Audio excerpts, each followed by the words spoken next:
Here I've got BLACKVIEW BV9700 Pro, and let me show you how to change keyboard language on the following device.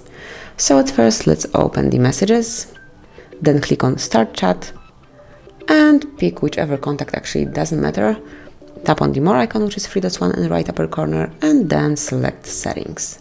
Here go to the languages, pick Add Keyboard, and as you can see here we've got plenty of possibilities. You will definitely find something suitable, and for example let me pick this one and click on Done.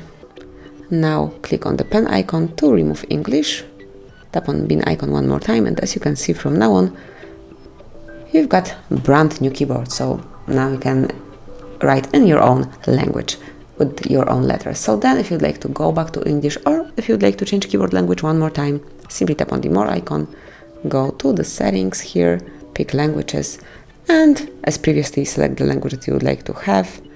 Let me go back to English.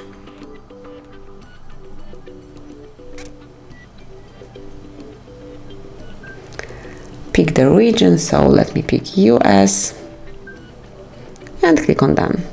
Now we can remove Yiddish, and now as you can see we are back in English letters. So that will be all. This is how you can change keyboard language in your device. Thank you for watching. Please subscribe our channel and leave the thumbs up.